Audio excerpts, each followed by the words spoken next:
Tier 6 of the JRPG Iceberg, we are starting with the Seventh Saga.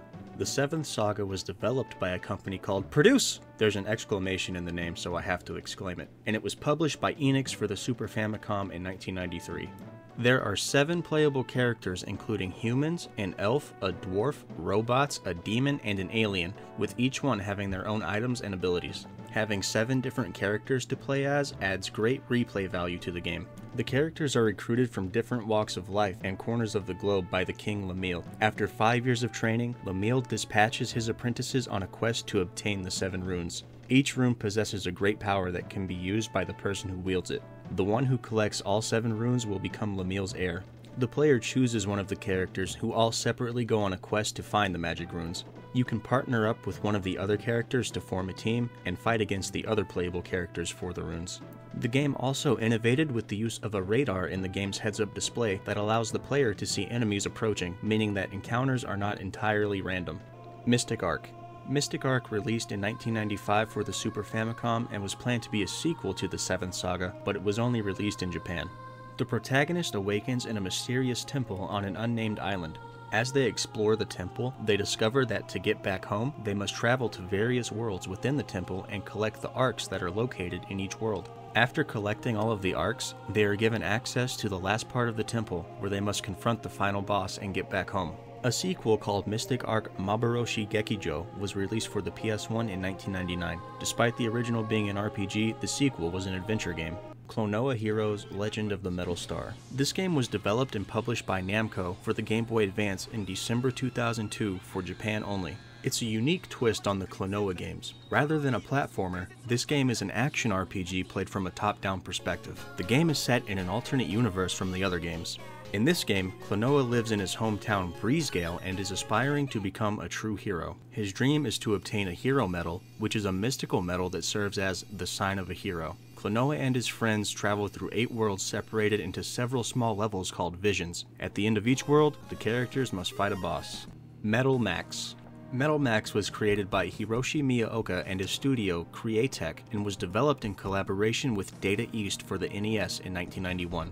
The game is set years after the fall of modern human civilization in a post-apocalyptic world where surviving humans cluster in underground villages and ruins, while monster hunters fight the monsters and outlaws outside. Most titles feature open-world gameplay, with one of the key features being that players are given the ability to end the game at any time and complete quests in any order. Due to some trademark trouble, in 2005, the game started being released under the name Metal Saga. But I guess they got those shenanigans sorted out since they started using the Metal Max name again in 2010. There are 6 Metal Max games and 5 Metal Saga games in addition to remakes. Most titles only saw release in Japan, with the first Metal Saga game being the only console title localized for English markets. Treasure Hunter G. Treasure Hunter G is a tactical RPG developed by String Entertainment and published by Square in Japan in 1996 for the Super Famicom. The game is often compared to Shining Force. There are 2 types of gameplay, adventuring and combat. Adventuring is done similarly to Squaresoft's other RPGs like Chrono Trigger and Trials of Mana, and combat takes place on a grid with movement and fighting consuming action points. The antagonist of the game, the Dark King, was sealed away until a treasure hunter releases him by accident while attempting to obtain the treasure. Now the team of Red, Blue, Rain, and Ponga have to stop him.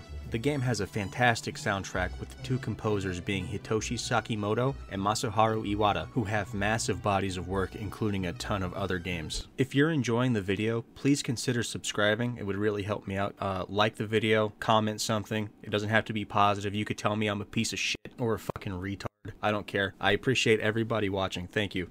Eternal Sonata.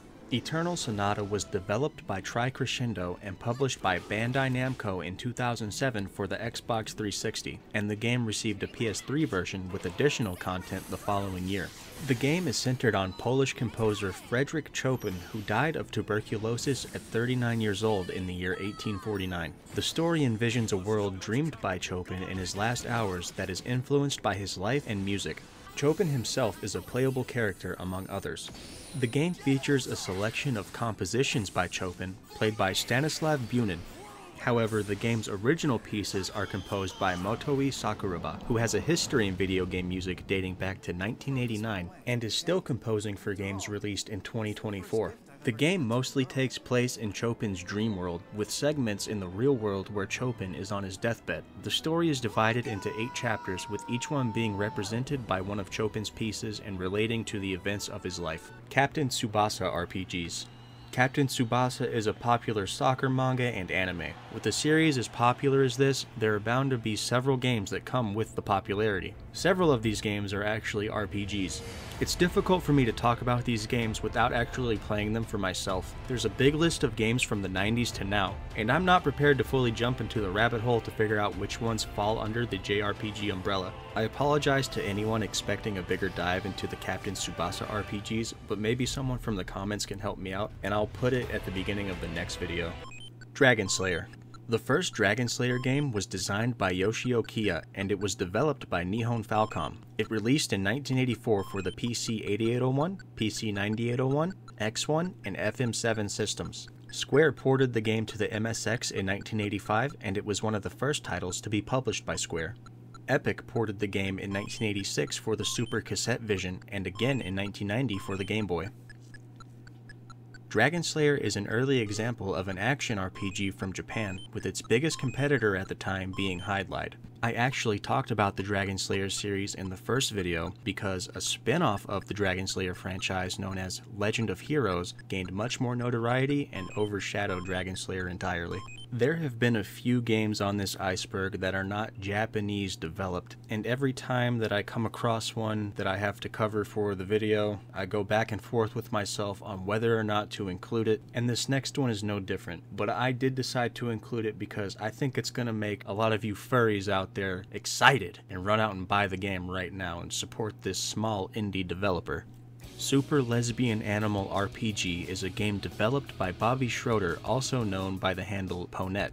While the game wasn't Japanese developed, the JRPG DNA is still there. It was released in December 2022, and it uses the RPG Maker VX Ace engine. I'll just read from the developer's website as it summarizes the game better than anything I could write. Super Lesbian Animal RPG is a game about love, anxiety, and fighting funny-looking monsters in dungeons, and their friends Claire, a rule-bending witch, and Jody, a dependable knight. Over the course of their journey, our inexperienced heroes will meddle with forces beyond their control and find themselves responsible for the fate of their hometown. They'll also fight some spherical frogs, travel to a forgotten land in the sky, befriend a robot or two, and piss off the local librarian, but that should go without saying. Treasure of the Rudras. Treasure of the Rudras was released by Square in 1996 for the Super Famicom. The plot incorporates elements from Indian regions, with the central focus being on the Wheel of Time or Wheel of History. Every 4,000 years, the world is destroyed and recreated by a Rudra. In the ancient Hindu text, the Rig Veda, the Rudra is praised as the mightiest of the mighty. Rudra means, who eradicates problems from their roots.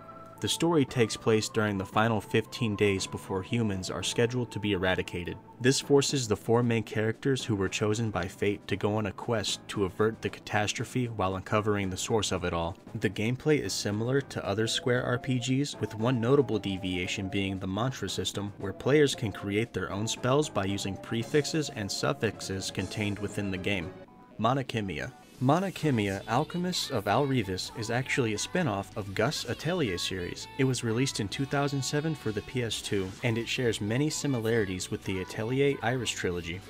The player can create weapons, armor, and items through alchemy. A new alchemy wheel feature was added which allows the player to adjust the quality of the ingredients used in the recipe. Recipes are learned over the course of the game by finding or buying recipe books, talking with characters, or they can be extrapolated from existing recipes by altering the ingredients list. The game is focused on Vane Aurelius, the son of a legendary alchemist named Theophrodus, who disappeared sometime after Vane's birth. Since then, Vane has lived as a hermit, with his only companion being a mana in the form of a cat named Sulfur. Vane is invited to the Al Reus Academy for alchemy training by a professor named Zeppel. Vane is quickly indoctrinated into the school by becoming part of an atelier led by an older student named Flay Gunner. More students join the workshop, and the 8 characters complete assignments, learn the skills of alchemy, and allow the workshop to prosper. Sailor Moon: Another Story. The game is based on the popular manga and anime series Sailor Moon, and it takes place between the 3rd and 4th seasons of the anime. The game was created over the course of 2 years by a team comprised mostly of those who worked on previous Sailor Moon titles for the Super Famicom.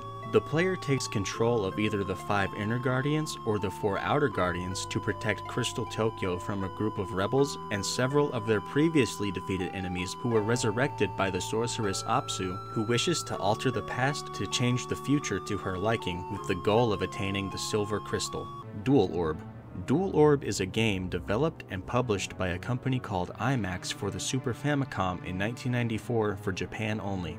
The main character Ralph is given a task by one of the 2 powerful dragon gods that rule the world to protect it from evil. Ralph meets and teams up with a priest named Theo, an adventurer from the underworld named Liz, and a member of the fairy race Lumius. The game received a sequel that was also exclusive to Japan, but it received an English fan translation. The original Dual Orb still hasn't received any form of translation. According to some discussion on the romhacking.net forum, it seems agreed upon that the first Dual Orb just isn't a very good game, and the internal coding of the game makes it difficult to hack. It just seems like it overall isn't worth it for anyone to hack this game. If anyone watching this video has the ability, this is your chance to become legend. You can be the one to translate the game that no one wants to play. Telefang. Mobile Foam Beast Telefang is a duology of games developed by Natsume Co. Limited and published by Smilesoft, released in Japan only in 2000 and 2002 for the Game Boy Color. The player comes into contact with various creatures and uses a cell phone-like device to battle enemies they encounter. The first game takes place in the year 2020, and there are special cell phones equipped with an antenna called a D-Shot, which allows teleportation through antenna trees. A 10-year-old boy named Shigeki finds one of these phones and is accidentally transported with another boy, Matsukiyo, to another world when he loses a baseball near an antenna tree. The world is populated by creatures called Denju, who all own a D-Shot and use them to call allies to help them battle. The phone battles are known as Telefang. The second game follows Kyo, a 10-year-old T-Finger who travels to the Denju world in search of his missing father. His friend Midori accompanies him on the journey. During his adventure, he encounters a Denju named Diablos, who is killing off the antenna trees as he is not happy with the fact that humans are entering the Denju world. The games received unofficial English translations, and while they aren't related to Pokemon at all, they were marketed as Pokemon Diamond and Pokemon Jade. The translations are notorious for being horribly translated and crashing due to programming errors that aren't present in the official release. Beyond the Beyond. Beyond the Beyond was developed by Camelot Software Planning, who is probably most known for their Shining series, and it was published by Sony for the PS1 in 1995 in Japan and 1996 in the US.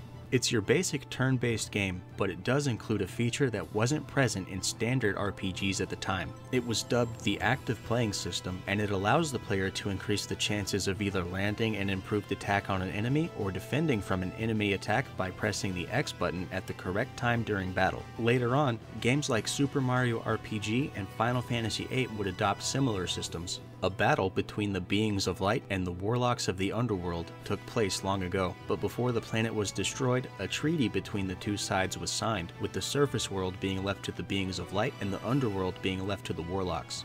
After hundreds of years of peace, bad things start happening, and the main character Finn must stop the evil power that has broken the treaty and invaded the surface world. Reciteer. Reciteer, an item shop's tale, was developed for Windows by a Japanese doujin maker named Easy Game Station and was first released at Comiket or Comic Market in 2007, but it was officially published by Carpe Folger in 2010. The player is placed in the role of Recette Lemongrass, who is the daughter of a shopkeeper who left to be an adventurer but mysteriously disappeared. Recette's father was in debt to Terme Finance, and she is forced by Terme's representative fairy, Tyr, to rebuild her home into an item shop to pay off the debt. She opens the shop as Reciteer, which is a combination of her name and the fairy Tyr's. The items the player sells at the shop are obtained from dungeon crawling. The game has a daily cycle, with the objective being to repay the entirety of the debt within the given time frame of 1 month. If you miss the deadline, the game ends with Recette having to sell the shop and live in a cardboard box. The success of Reciteer allowed Carpe Folger to go on to localize other doujin projects, and it helped pave the way for more doujin games to reach international markets.